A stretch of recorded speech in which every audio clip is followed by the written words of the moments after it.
Have you ever thought about how the fairy tales we hear when we're a child can really impact some of our life choices and the attitudes that we hold about the world?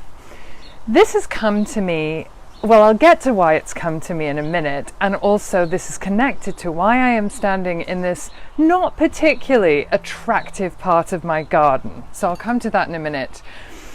But this comes up for me because my best friend and I have talked about this an awful lot. In the time and place that we grew up, which was, at least in terms of time, the 1980s, we both grew up without a high awareness of the fact that men and women had not achieved full equality in society.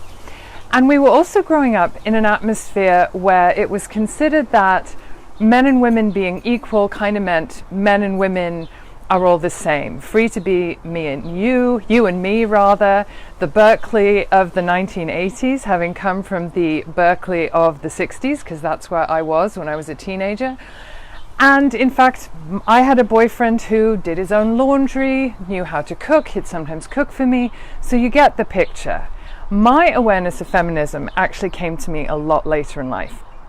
So, when it comes to fairy tales, what my best friend and I still talk about is how much we were influenced by the happily ever after and how this impacted the choices in our first marriages and how absolutely guided we were internally by these archetypal ideas. And I think for me that Beauty and the Beast is a fairy tale that I find very impactful and that underlies a lot of women's choices.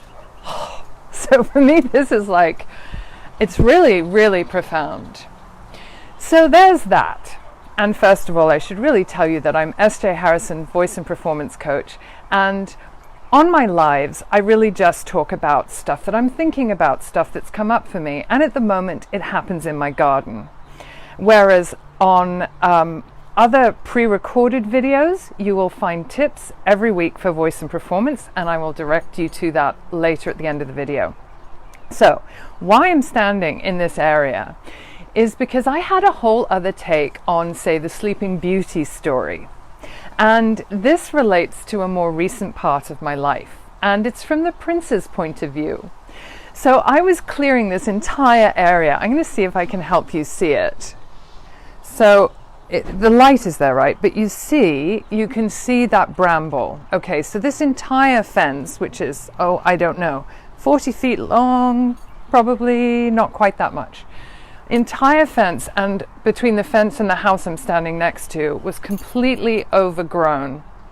And brambles and rose bushes. So really very Sleeping Beauty growth happening here.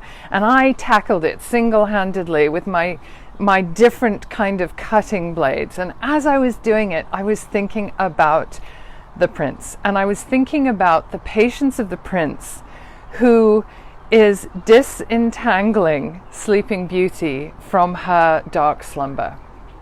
And I would say that in my own relationship, I was thinking of my partner and how he has done that patiently. So when a person comes to a relationship with trauma, and in this Sleeping Beauty archetype, or Beauty and the Beast either way, because there's also a bit of a jungle around the Beauty and the Beast castle. The prince is painstakingly cutting the brambles with such patience. So I just want to put that out, that this is another side of the story I hadn't thought about, with great appreciation to my partner today.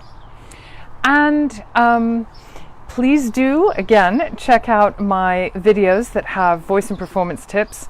For the last week and for the next 3 weeks, everything that I am posting that's pre-recorded, which you will see either Thursday or Friday, has a discussion of habits with very concrete tips of how to change those habits in terms of breath, voice, performance, mindset. Here's to unlocking your performance power, and thank you for watching today.